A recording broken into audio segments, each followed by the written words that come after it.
There we go. All right.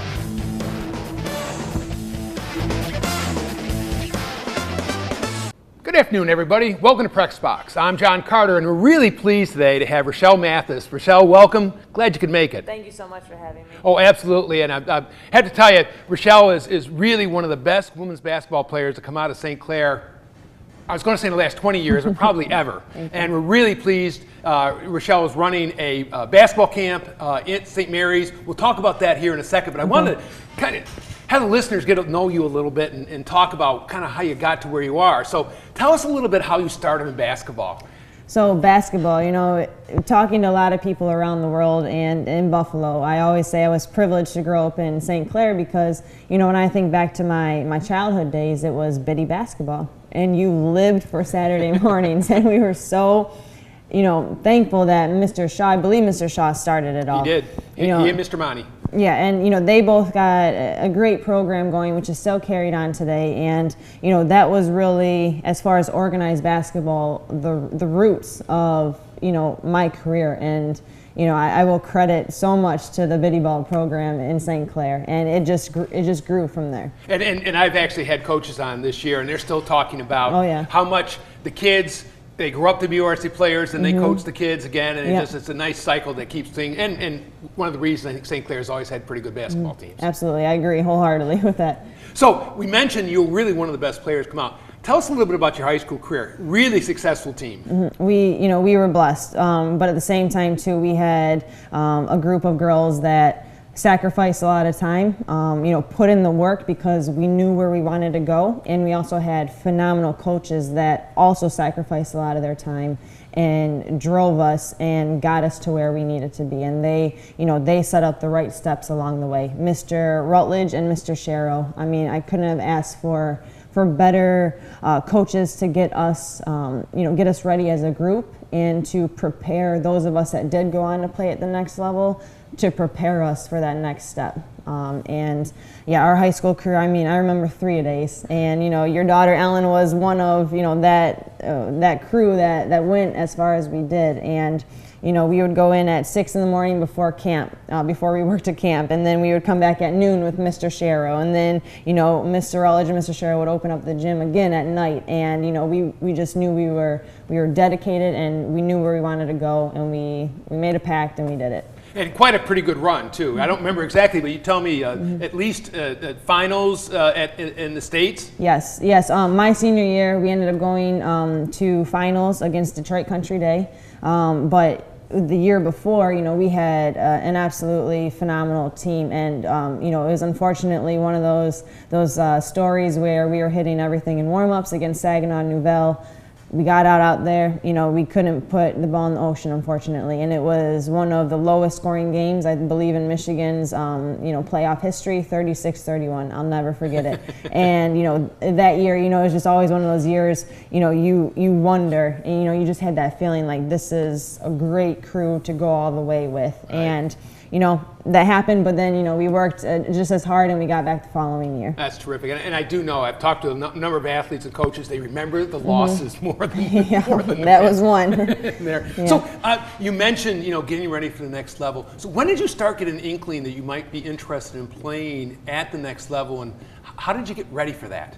You know, I think it was just something that, you know, from the first time I put a ball in my hand, just fell in love with the game. And watching the game growing up, and you know, I remember as a young kid coming up through the biddy ball program, and you mentioned it earlier, having those varsity athletes coach us, you start to idolize, and then you go to the games and you're like, I want to play like them, you know, when I get to this age and this level. So it was, you know, kind of a built-in role model and aspiration, you know, within the biddy ball program.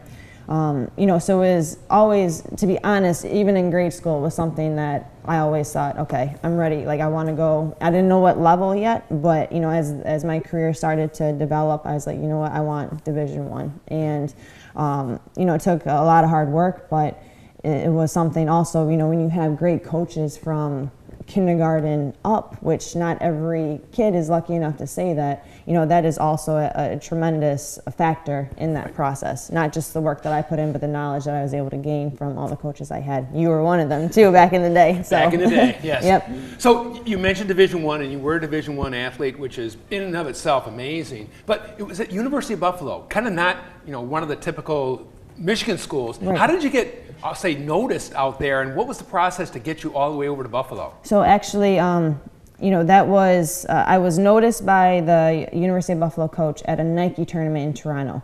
And that was one of the years I finally decided to branch away, where Mr. Sherrill, Mr. Rutledge, we kept our high school team because we knew how special we were, and we played our AAU seasons together, which is few and far between nowadays. Right. It's very uncommon to see that. So we stayed together, and after my junior year, I decided to branch off to the Michigan Bells because I talked to a lot of people, and they were just informing me that they're going to the big tournaments, Right. where a lot of coaches are going to.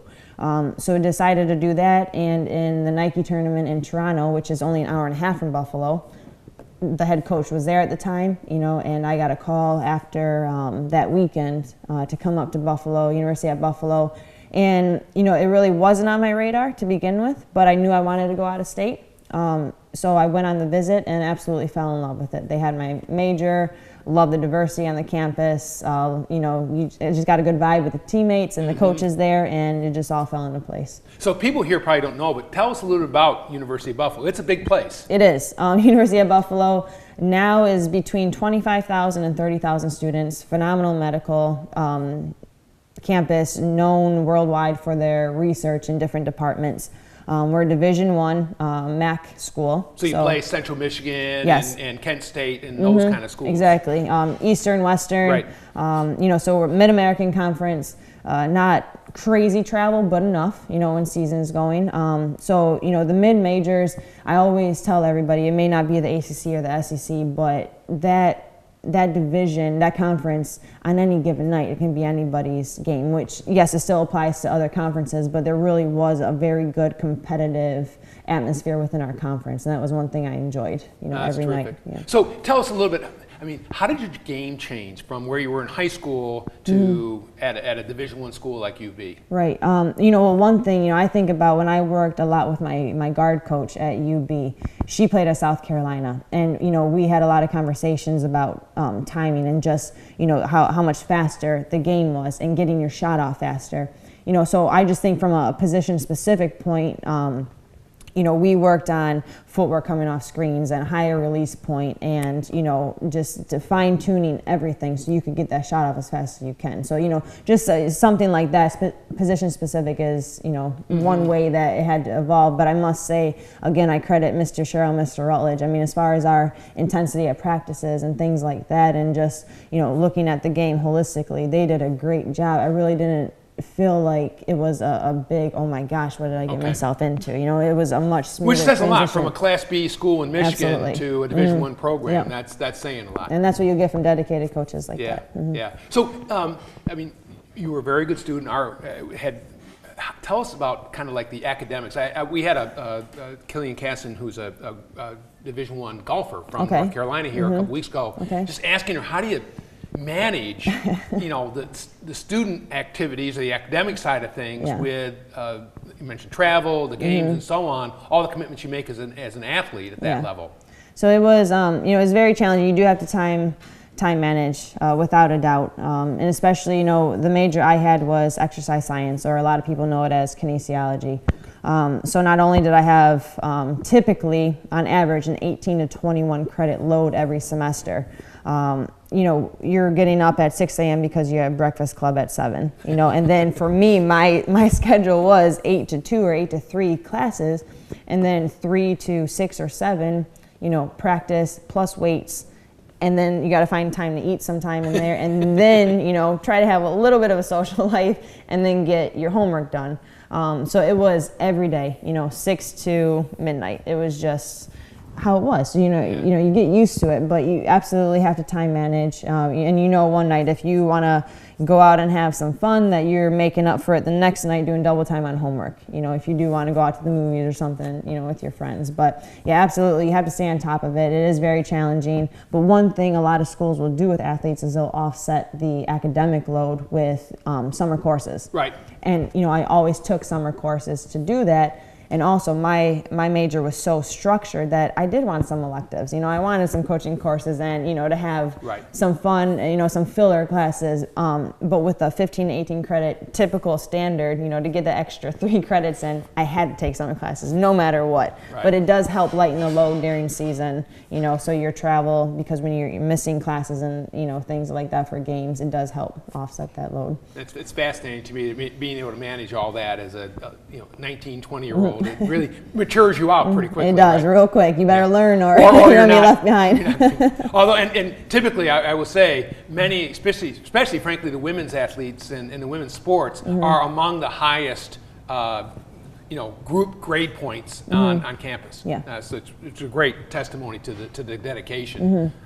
So now, very interesting. I'm not sure a lot of people know, but you actually played pro. You went from Division I and played pro. And again, talking kind of generally, I think a lot of people are aware that for years, American men basketball players have gone overseas and played in Germany and France and Greece and so on. But there's also a very large women's professional leagues throughout the world, correct? And that's what you did. Every continent there is, and it's growing more and more. I see more and more young women trying to, go overseas, and they're aspiring to play at the next level, and that's great to see. But every continent has their own league. In certain countries, there's different divisions. So Germany, and I can speak more on Germany just because I've been there. On the men's side, they'll have 1 to 5 divisions sometimes. Okay. On the women's, sometimes. And that's hierarchical. In other words, the first division is the best, and then and then 5th is maybe your more local clubs, but players are still being brought in and they're being paid. On the women's side in Germany, sometimes you'll get to Division 3 where women are still being paid. They're still being brought in. So each continent, each country has their own league, and sometimes you'll hear the WNBA players, they're going over to play in the Euro League. I think Diana Taurasi, for instance, plays in both. She's played in Russia and I think Japan or China. Yeah, Russia I know for sure. Yeah. Same thing with Candace Parker, Maya Moore, Lauren Jackson. I was actually able to meet her in Australia. We played at her court. That was our hometown or our club's court that we practice on. She was another one. Went over to Russia. And they make very good money going over there. But the EuroLeague is kind of equivalent to the WNBA of Europe. Okay. So you do see a lot of those players in the off season go over there to play. So you mentioned you were in Germany. Tell us a little about your experience there. Fantastic. It really, and I was just talking about it earlier with Todd Askew, actually. His son's over in the program today, and we were talking about visiting Germany, and it really does feel like a home away from home in the sense that, they've, from a basketball perspective, they've adopted a lot of our style and two-a-days and, this and that. And from just going over to a foreign country, they're taught English from kindergarten on. And not to say that you don't want to learn the language, because I did, learn some German, but at the same time, too, if you're stuck, on something, most people can speak that, so it does give you that that sense of comfort when you're away from home. But yeah, it was a fantastic experience. So the architecture is amazing. It's just such a historical place, rich in history everywhere you go. Some places you feel like you're walking back because you're seeing remains of the Berlin Wall, or things from the war, and it was just a phenomenal experience. So what towns did you play, or cities did you play in? So the first year I played in Osnabrück, which is northwest Germany, not 2 hours from Hamburg. Okay. And then my 4th professional year, I went back to Germany and played in Wolfenbüttel, which is about an hour and a half from Berlin. Okay. So try to give those bigger landmark cities. And what was the level of play in Germany? It was competitive. It was. It was good. We were lucky in the sense, both years I was there, there were good, we call them imports, any Americans that are brought in, or maybe, other European countries that these teams decide to sign, Finland, wherever they may be. But yeah, I was really pleased with the competition that we faced. But I must say that, out of the countries I was, Australia was hands down, the most physical and stronger league that I played in. So tell us a little bit about Australia. I know you spent a year or an off season or whatever we got caught there. Tell us a little bit about that. Yeah, so Australia, it was great weather, obviously. People were pretty laid back, good day, mate, there's no worries. And, the league that I played in was the SEABL League, so it's the Southeastern Australian Basketball League. And, I remember facing some Australian Olympians, or, just other girls that were considering going to the WNBA or maybe back from, and, just bigger girls, stronger competition, physical play. And, I really enjoyed that side of things in Australia. So when you were doing this, and obviously you're in Germany or Australia, or you said you played in England as well, where did you stay? How did you live? What were the arrangements? So every club that I've played with, they provided an apartment. Okay. They provided a car. Sometimes, bicycles, because that's very big in Europe. It's not that common over here anymore. And, they took care of all that, and usually you would be anywhere from 5 to 15 minutes from the gym at the most, and so they keep you local in case you need anything.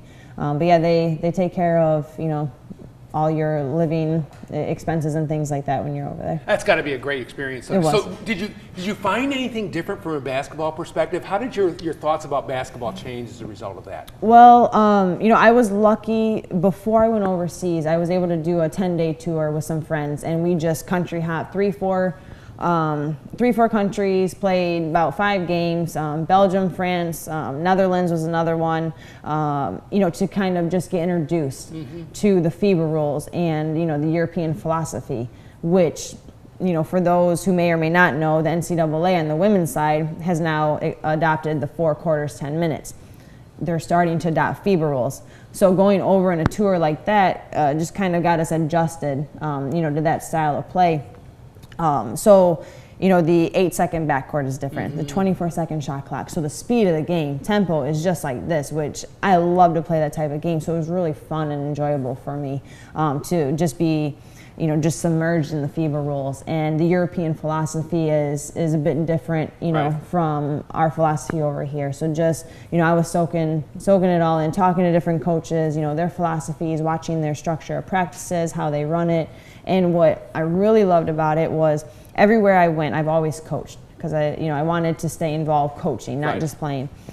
So to see how they're developing, their youth, from a fundamental perspective, and seeing, 10 and under do this and 12 and under do this, and just to see them grow too, that was also interesting, to see that side from a coaching side of. And it's different, because many people know, but in Europe, most schools don't offer sports. It's from the club, and the clubs have, you say, many levels. Top level might be really almost professional or a professional team, and then all the way down to youth programs. Exactly, that's a good point. Same with the universities. Very rarely will you see, a university represented in something. It is the local club teams, and it was interesting explaining that to people. When, like, on my first year back, and the schools don't have a team. Well, no, you go to your local club, or you go to the stronger club. I remember coaching a few girls that would take the train in an hour, because it was a stronger youth club, youth program. So they were coming in, they knew it,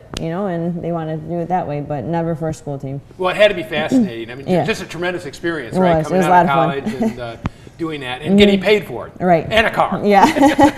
Yeah, plenty of things. So you mentioned wanting to stay coaching. The last couple of years now, you've been the head coach at Medaille College in Buffalo. Yes. Tell us a little about your program there, about the school, and about what you're doing. So Medaille College is a Division III college. We're in the Allegheny Mountain Collegiate Conference.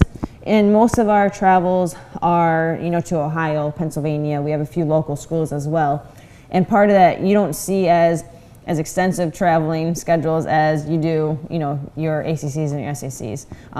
One reason for that being is that Division III, you can't give athletic scholarships. It's all academic based. So you really see that priority shift to okay, we're not traveling very far. You know, our Wednesday night games are the closer, you know, maybe hour and a half up the road. Our weekend games are the further games.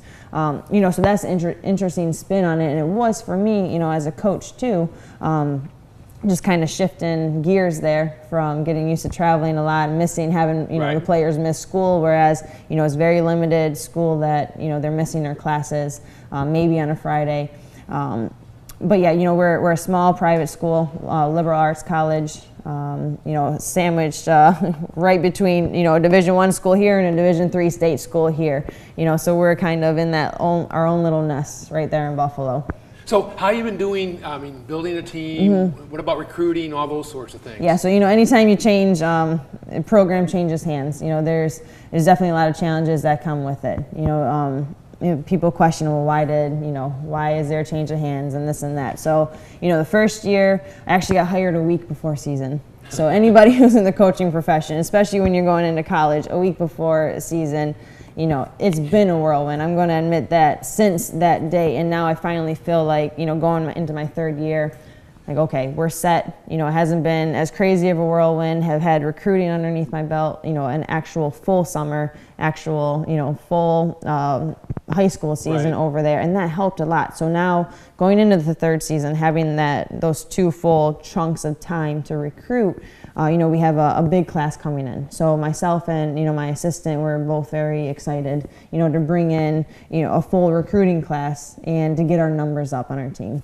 Okay. So if as a head coach now and seeing it from that perspective, head college coach, what's different? I mean, how does it look different from the head coach perspective as opposed to the player?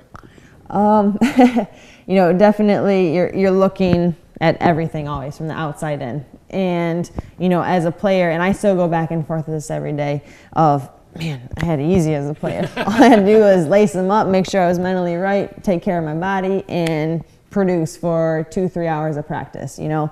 And as a coach, I mean, you're everything. It's academics, you know, if the kids are contacting you, coach, you need to find, you know, summer job, this or that, to game strategy, to, you know, just making sure that, you know, they're representing, you know, the community, the Medaille, you know, well in the community. So you are now taking, you know, 100 things and you're overseeing them with the help of, you know, whoever else is on your staff. So it's definitely different, a lot more that you're taking in as a coach to oversee.